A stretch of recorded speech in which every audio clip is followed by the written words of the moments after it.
In 1914, the First World War began, becoming one of the most terrifying and devastating military conflicts in the history of mankind. The start of this bloody confrontation seemed to be associated with minor events on the border between Serbia and Austria-Hungary. In this video, we will explore the questions related to the causes and onset of the war, whether the assassination of Franz Ferdinand was the factor that led to the start of the war, what goals its supporters and opponents pursued, and whether this conflict could have been avoided. If you are interested in our historical program, don't forget to subscribe to the channel and like this video. At the beginning of the 20th century, the world was indeed on the brink of a major armed conflict. New empires, such as Germany, sought to redistribute the global order, while old empires, on the contrary, sought to maintain their influence. For centuries, Russia had been striving to gain control over the Black Sea Straits, while Italy dreamed of restoring the glory of the Roman Empire. Why didn't the war start earlier? In reality, it could have happened. Germany had repeatedly engaged in conflicts with France, which could have led to a major armed clash. For example, in 1905 and 1911, Germany sparked two Moroccan crises, disputing with France over control of strategically important ports in North Africa. At that time, everyone was convinced that German troops were about to invade France. But thanks to diplomatic efforts, disaster was averted, although this turned out to be only a temporary solution. On June 28, 1914, Bosnian Serb Gavrilo Princip assassinated the heir to the Austro-Hungarian throne, Archduke Franz Ferdinand, in Sarajevo. At that time, Serbia was ruled by the Karađorđević dynasty, which pursued a nationalist policy and sought to expand Serbia's influence, restoring its former power. Franz Ferdinand, in turn, advocated for the expansion of rights for peoples living within the empire. Serbs saw this as a threat to their influence in the Balkans. According to one version, the assassination was organized by the Serbian authorities. The head of Serbian intelligence, Dragutin Dimitrijević, led the terrorist organization Black Hand, which closely collaborated with Princip's group, the organization Young Bosnia.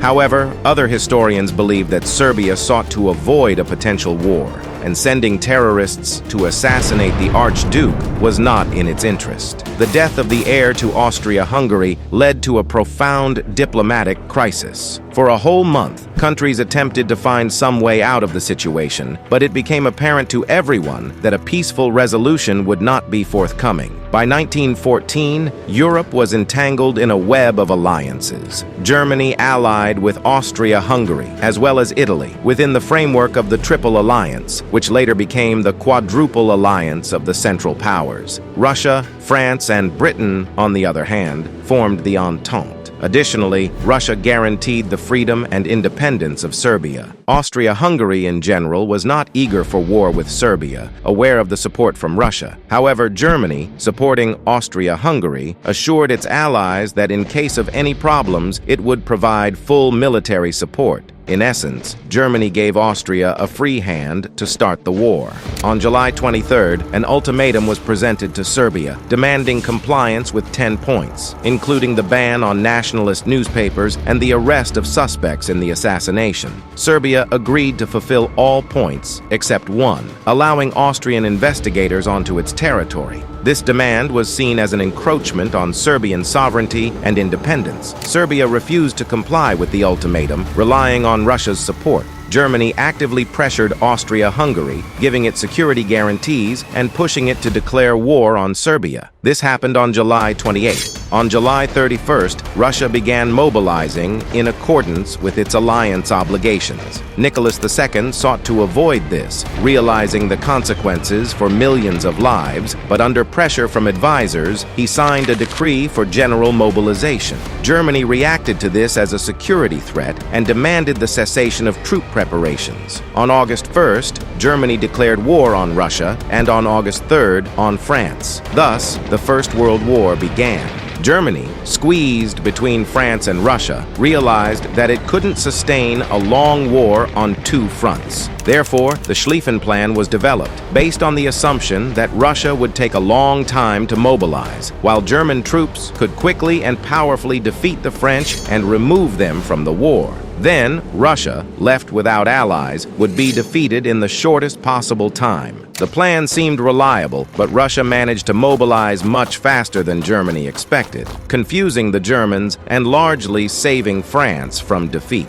On the Western Front, the Germans launched a flanking attack through neutral Belgium, aiming to defeat the French army and reach Paris. However, they lacked the necessary troops for this endeavor. Moreover, during the Battle of the Marne, the Germans had to divert several divisions to the Eastern Front due to the successful Russian advance in East Prussia. As a result, by the end of 1914, France held its ground, and the front line remained largely unchanged. Thus began the trench warfare, where raw, cold trenches, constant artillery bombardments, and suicidal attacks on enemy machine guns became the everyday reality of World War I, as described in the books of Remarque, Hemingway, and dozens of other authors. The situation on the Eastern Front developed differently. Russian forces, having successfully begun the East Prussian operation, were defeated at the Battle of Tannenberg due to command errors. This was followed by a series of failures, ultimately leading to the Great Retreat of 1915.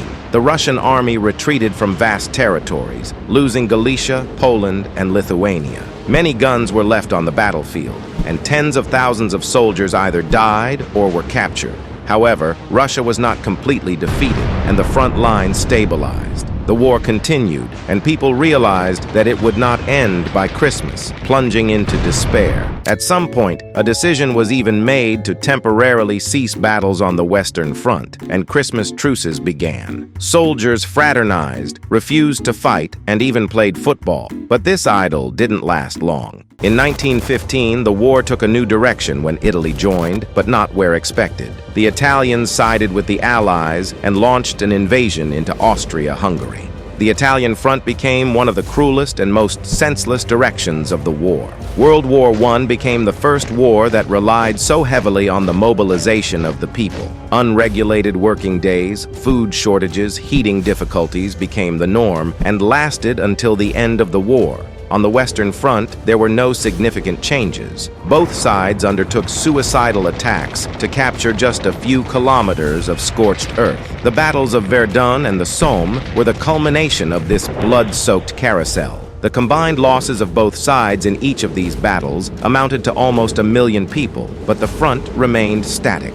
On the Eastern Front, the year was marked by the Brusilov offensive, during which Russian forces advanced up to 100 kilometers into the Austrian front. It was remarkable for its mobility by the standards of the First World War, but only the arrival of German divisions prevented the complete defeat of Austria-Hungary. Despite the stunning tactical success, this operation did not yield significant strategic results, as noted by Brusilov himself. The year 1917 was characterized by revolutionary events that profoundly impacted the war on all fronts. Firstly, the February Revolution occurred in Russia. The war-weary population, disillusioned with the meaning and outcomes of the conflict, supported the overthrow of Nicholas II. However, the provisional government, which assumed power, affirmed its readiness to continue the war on the side of the Allies until victory, a stance that largely contributed to its downfall. In 1917, the United States also entered the war on the side of the Allies, signaling that Germany could no longer withstand an opponent with such vast resources. The country faced a harsh winter due to the blockade and war deprivations. In October of the same year, the Bolsheviks carried out a revolution in Russia and declared their intention to make peace on any terms, which received tremendous support from the society.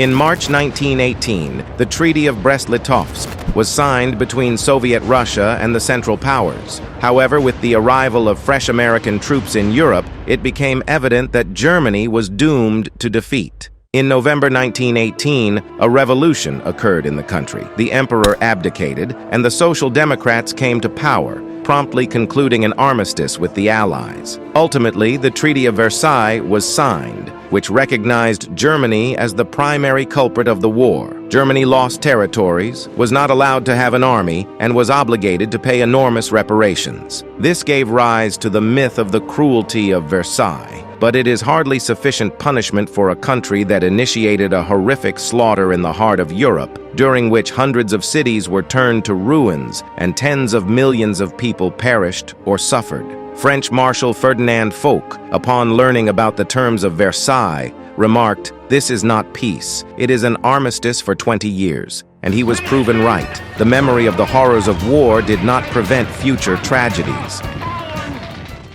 Thank you, dear friends, for joining me on this fascinating journey through history. Don't forget to subscribe to our channel so you don't miss new videos about exciting events and facts from the past. Also, leave your comments below this video. I'm always happy to hear your thoughts, suggestions, and requests for topics for future videos. See you all again on the channel.